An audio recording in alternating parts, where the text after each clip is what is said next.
सभी भक्तों को मेरी तरफ से राधे राधे। आप सभी लोगों के लिए कहानी लाई हूँ। कहानी का नाम है कलयुग में भगवान। प्यारे दोस्तों, कलयुग में भगवान है कि नहीं, यह प्रश्न सदियों से चला आ रहा है कि इस सृष्टि में कौन बड़ा है, भक्त या भगवान। सभी व्यक्तियों के इस संबंध में अलग अलग मत हैं। अधिकांश लोगों का यही कहना है कि भगवान बड़े हैं तो कुछ कहते हैं भक्त। लेकिन हमारी पौराणिक कथाओं में भी ऐसा कितनी बार हुआ है कि जब स्वयं भगवान को भी भक्तों के सामने झुकना पड़ा है। क्योंकि ऐसा कहा जाता है कि जब प्रभु अपने भक्तों की सच्ची भक्ति से प्रसन्न हो जाते हैं तो वे भक्तों के दास तक बन जाते हैं। ऐसी ही एक घटना अपने देश भारत के मध्य प्रदेश के ग्वालियर शहर में घटित हुई।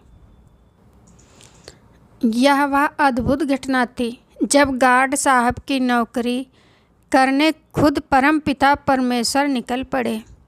आज यह हम जानेंगे कि यह पूरी चमत्कारिक घटना क्या है कि जब अपने परम भक्त गार्ड साहब की अनुपस्थित में उनके प्रभु ने खुद उनकी नौकरी की। आज हम यह जानेंगे कि गार्ड साहब कौन थे। ऐसी क्या बात हुई जिसके कारण भगवान को स्वयं गार्ड साहब की सहायता के लिए उनकी नौकरी करने के लिए जाना पड़ा। आज हम यह भी जानेंगे कि रेलवे के गार्ड साहब के साथ हुई इस अद्भुत घटना का वास्तविक सत्य क्या है। प्यारे दोस्तों, इस घटना में कितनी हकीकत है और कितना फसाना है। यह अनोखी कहानी वर्षों पुरानी है। दरअसल यह पूरी घटना ग्वालियर के रेलवे विभाग में कार्य करने वाले आरसी प्रसाद गोपनीयता की वजह से बदला हुआ नाम से संबंधित है। आरसी प्रसाद नाम के व्यक्ति भारतीय रेलवे में ट्रेन गार्ड के पद पर तैनात थे। ट्रेन गार्ड आरसी प्रसाद मुरलीधर प्रभु श्याम के सच्चे भक्त थे। उन्हें बचपन से ईश्वर की भक्ति में तल्लीन रहना बहुत अच्छा लगता था। ट्रेन गार्ड आरसी प्रसाद की सबसे विशेष बात यह थी कि वह जब भगवान की भक्ति में लीन हो जाते थे तब उस समय बाहर की दुनिया से उनका संपर्क टूट जाता था।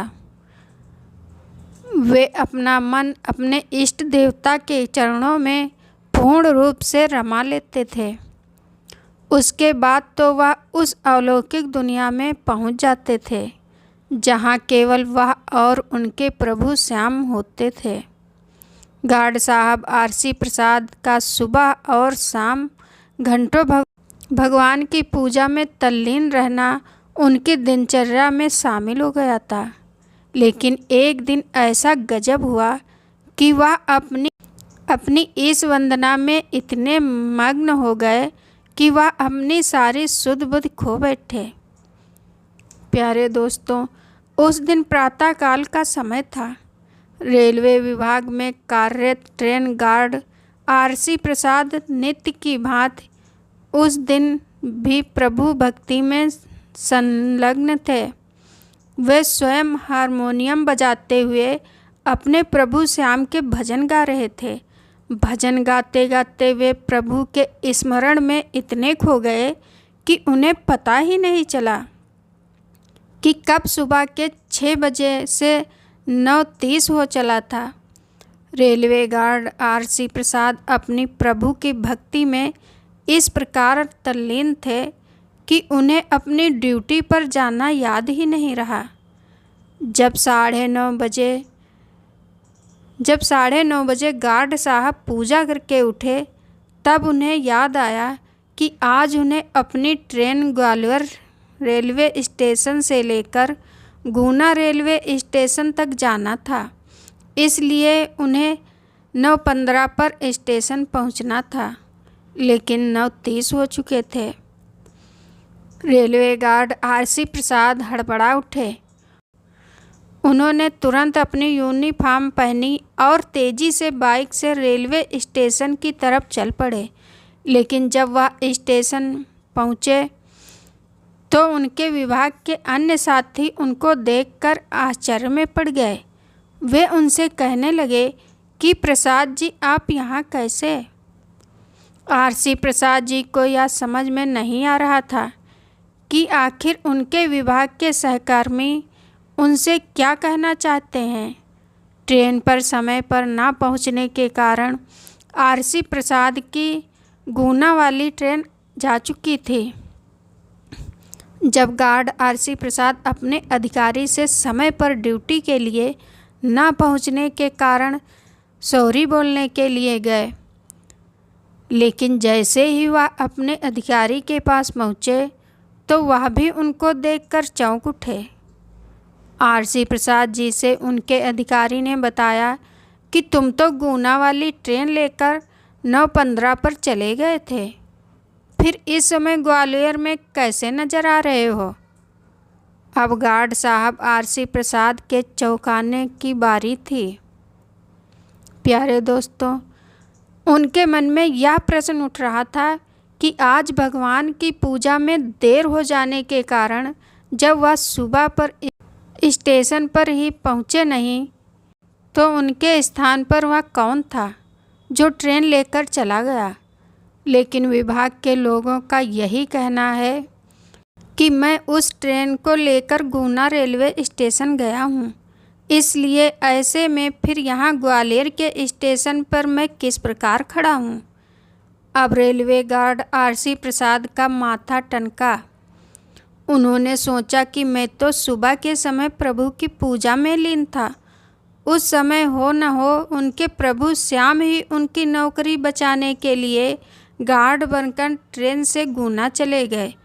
जब गार्ड आरसी प्रसाद ने लोगों को यह बात बताई तो किसी को उनकी बात पर विश्वास ही नहीं हुआ, लेकिन फिर भी सभी लोग इस बात को सोचने के लिए मजबूर हो गए कि कोई तो था जो गार्ड आरसी प्रसाद के स्थान पर ट्रेन लेकर चला गया। रेलवे गार्ड आरसी प्रसाद प्रभु की इस कृपा से पूरी तरह गदगद हो गए। वे बार बार यह सोचकर भावुक हो रहे थे कि उनके प्रभु श्याम ने उनके स्थान पर रेलवे की नौकरी की। भाव विभोर होकर उनकी आंखों से आंसू की धारा बह निकली।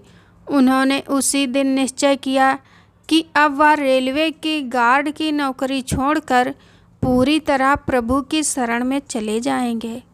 गार्ड साहब ने सोचा कि जिन प्रभु श्याम ने उनकी नौकरी की, अब वह आजीवन उनकी ही नौकरी करेंगे।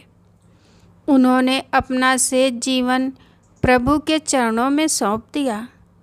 अब आरसी प्रसाद जी रेलवे विभाग के ट्रेन गार्ड की सर्विस से रिटायरमेंट लेकर पूरी तरह अपने श्याम प्रभु के शरण में चले गए। उस दिन के बाद वह अपने जीवन का अधिकांश समय ईश्वर की भक्ति में व्यतीत करने लगे। प्रभु के गार्ड बनने की घटना जिस किसी ने सुनी वह हैरान रह गया। इस घटना के बाद गार्ड आरसी प्रसाद पूरे शहर में प्रसिद्ध हो गए। वे प्रभु के परम भक्त आरसी प्रसाद कहलाने लगे, क्योंकि उन्होंने अपनी सच्ची भक्ति से प्रभु से इस कलयुग में वह चमत्कार करा दिया था जो प्राचीन काल में साधु महात्मा वर्षों तपस्या की बात कर पाते थे। लोग उनकी सच्ची भक्ति को नमन करने लगे।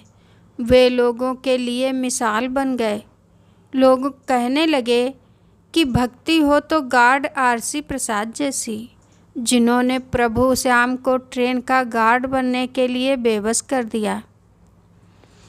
प्यारे दोस्तों, अगर सच्चे मन से दिल में श्रद्धा हो भक्ति भावना का, तो भगवान ज़रूर आते हैं। आप सभी भक्तों को ये कहानी कैसी लगी? प्लीज़ कमेंट, लाइक, शेयर ज़रूर करें।